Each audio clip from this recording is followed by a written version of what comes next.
closer together. Thank you all for being here today.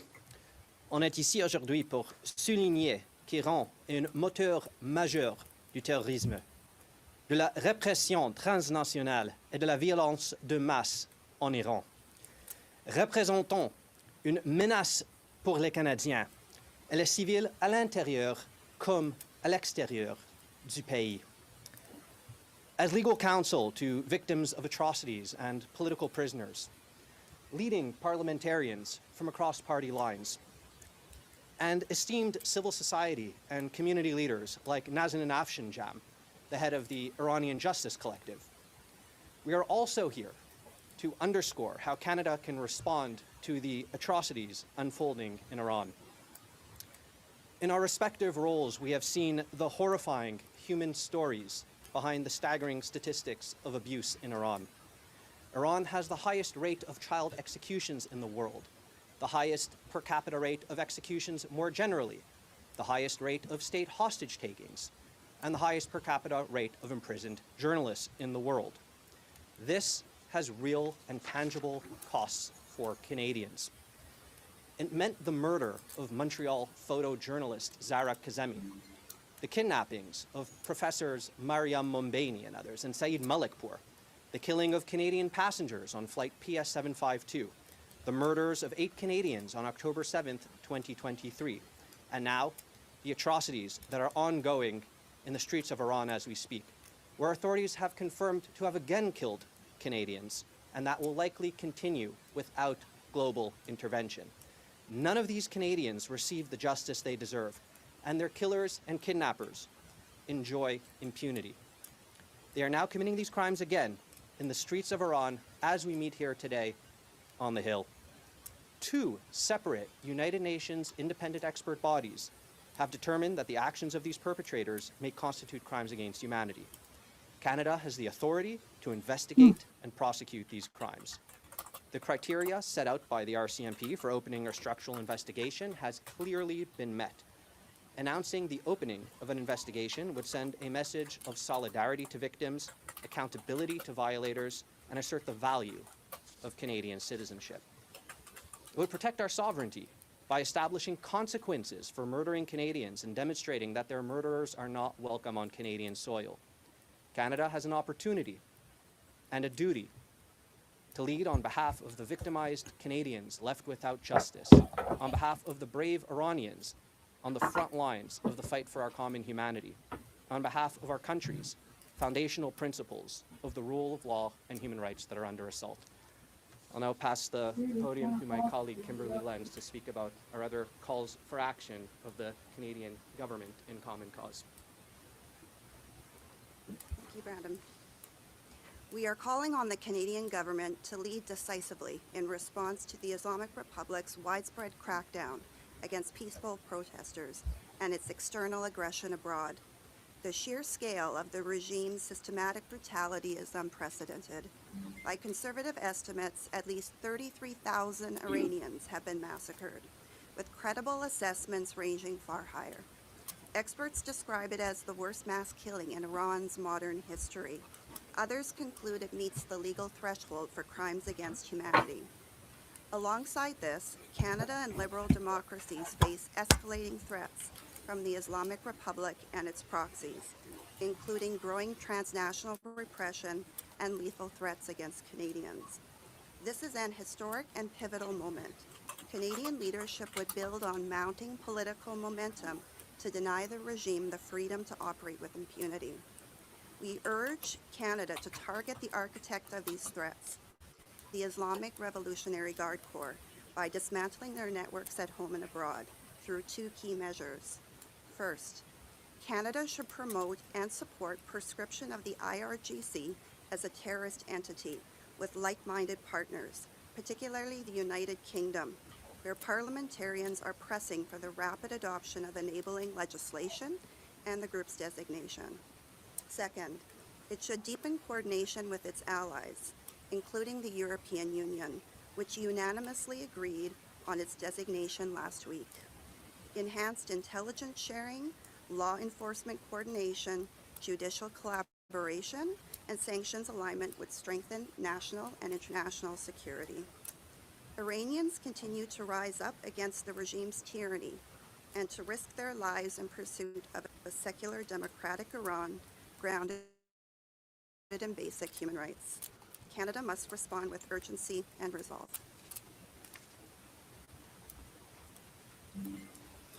Good afternoon. I'm happy today to be standing here with my colleagues and friends endorsing the work of our subcommittee on human rights and the recommendations going forward which demand additional action from Canada. I will also be doing a statement in the House recognizing the decision by the European Union to finally designate the IRGC as a terrorist organization. Canada designated IRGC last year, and we are now expecting and waiting for UK to do a similar action. These listings must also, though, be accompanied by further steps, closing the regime's diplomatic facilities, expelling its agents, cutting off its financial networks, and recognizing the right of Iran's youth to resist tyranny in pursuit of a democratic republic grounded in human rights. Leadership shown by Canada previously has been helpful, has been recognized, the sanctions that are on Iran, but there is much more to be done. And I believe the recommendations that were just referenced and some others that you will hear, important work that Canada needs to do. We're a sovereign country, and we stand against all of the atrocities that continue to happen in Iran, the innocent people that are massacred, whether it's by hanging or being shot in the streets while they are protesting. All of us as Canadians need to stand together, and we're standing for one purpose, for human rights, for freedom, and for the Iranian people to be able to live in a democracy. I thank all of my colleagues for being here, and of course the Wellenberg Association and all of the work that they continue to do to stand up for human rights around the world. Thank you.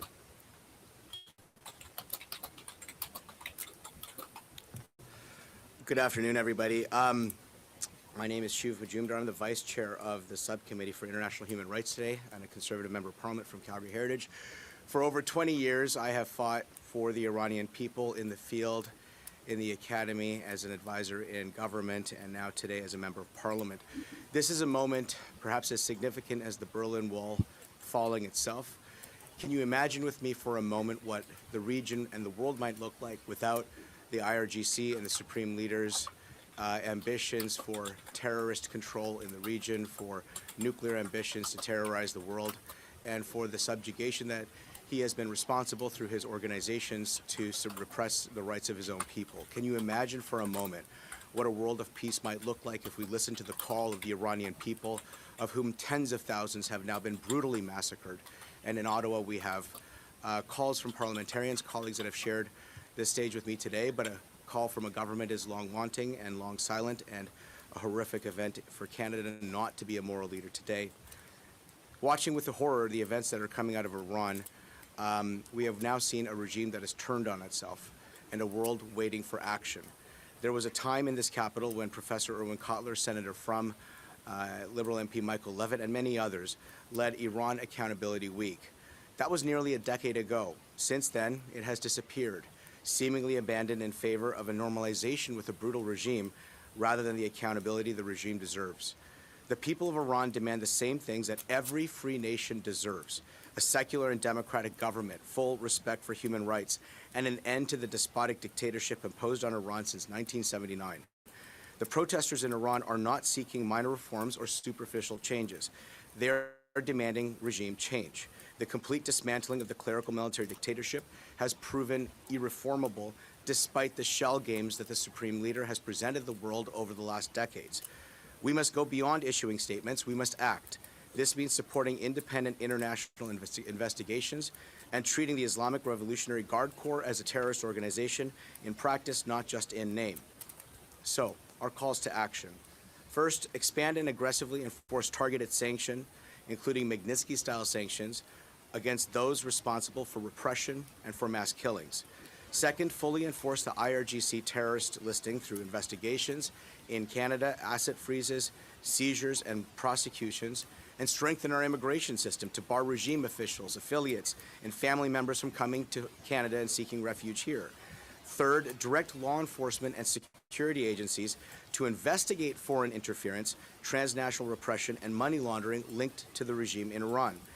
Fourth, ensure that the Foreign Influence and Transparency Registry includes real penalties, not a $50 fine, and real enforcement like jail time and public reporting on outcomes. Fifth, swiftly implement a robust foreign agent registry that actually keeps Canadians safe. Sixth, work with international partners to pursue independent investigations into the mass killings and abuses during the January 2026 crackdown. Seventh, expel from Canada the individuals acting as agents of the regime and secure our borders so they can't seek refuge in Canada in the first place. And eighth, freedom in today's world is impossible without free access to information. Canada must support internet freedom as it did a decade ago, counter the regime's communication blackouts, and protect Iranian Canadian activists from threats and intimidation here on Canadian soil. Finally, to conclude, I am so grateful to the incredible people at the Raoul Wallenberg Center, Professor Kotler, Brandon Silver, and their entire team for bringing this team together. I'm so grateful to my friend and colleague Nazanin Afshinjan-Mikhaei, who for decades has been a powerful proponent for the Iranian people, all of them and their rights and their dignity. So let me support now the calls to action today. Sanction the supreme leader. Encourage allies like the United Kingdom to act swiftly, as Europe has finally done, and designate the IRGC as a terrorist organization. And finally, pursue justice and accountability, including opening a structural investigation into crimes against humanity by the clerical military dictatorship of Iran's officials. Thank you very much.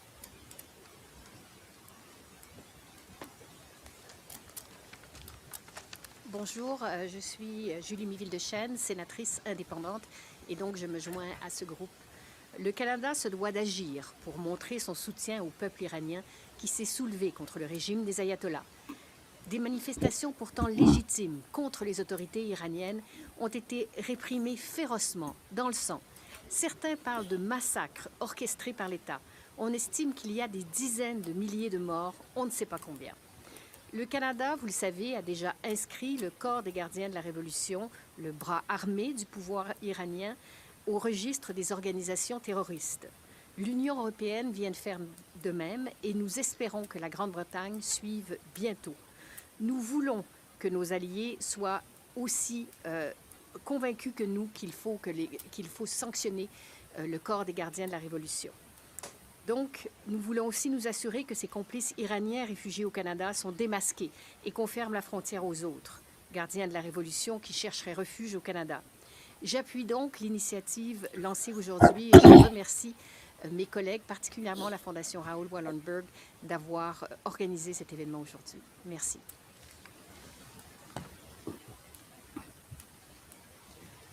Today, the world must understand one simple truth.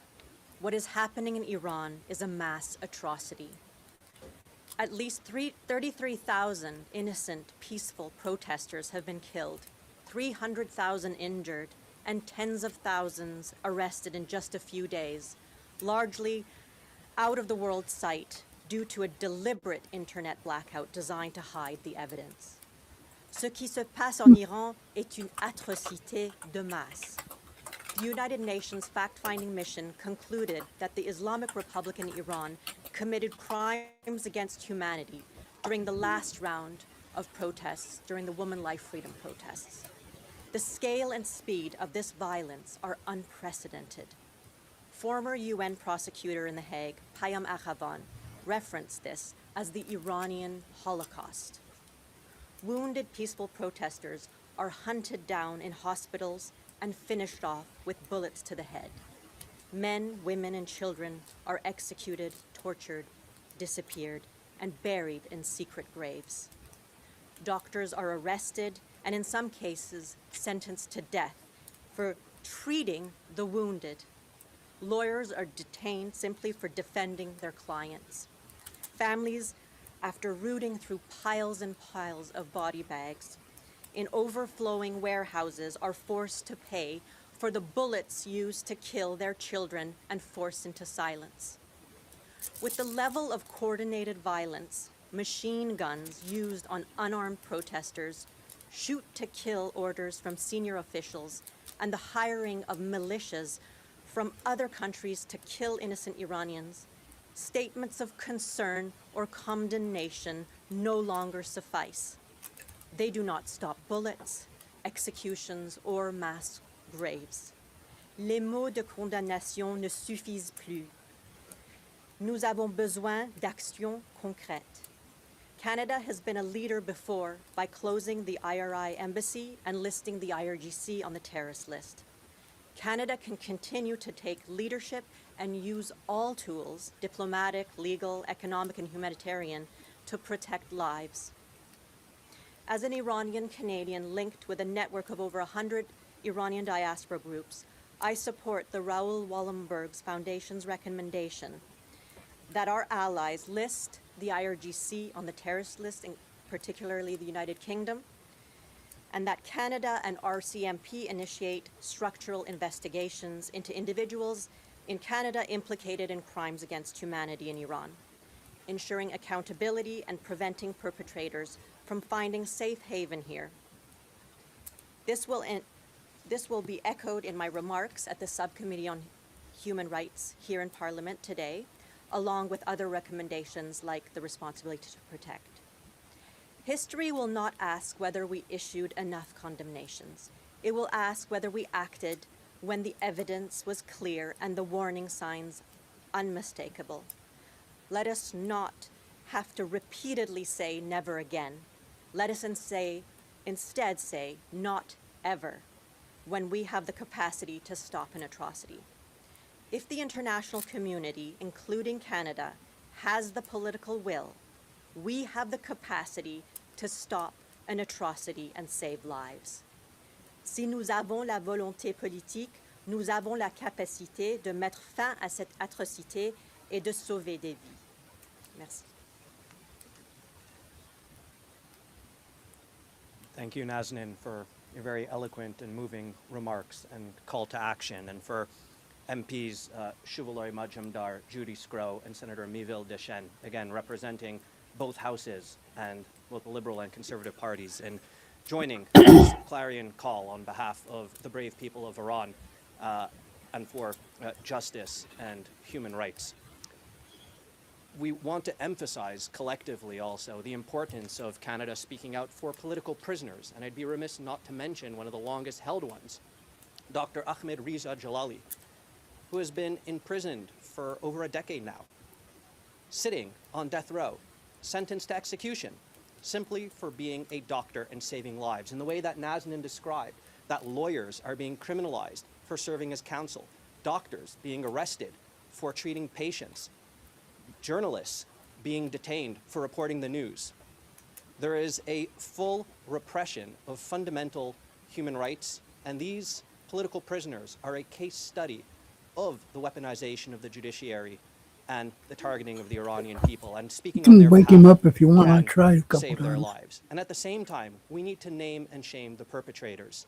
It stands out that the architect of all of this repression, Ayatollah Khamenei, is not on Canada's sanctions list. We call on the Canadian government and reaffirm this call. The Wallenberg Centre, in partnership with Canadian, Iranian civil society organizations like the Iranian Justice Collective, have made targeted Magnitsky sanction submissions to Global Affairs Canada, including those responsible for these crimes, calling for them to be banned from Canada, for their assets to be seized, and for them to face accountability. Hey man, what's the best advice you can give someone that's in sales? Switch to Monday CRM. Oh, awesome. And we are now opening the floor to any All right. questions. And We're going to forego the questions, and I hope you'll add your 2 cents worth here. We'll be back. Have a good morning.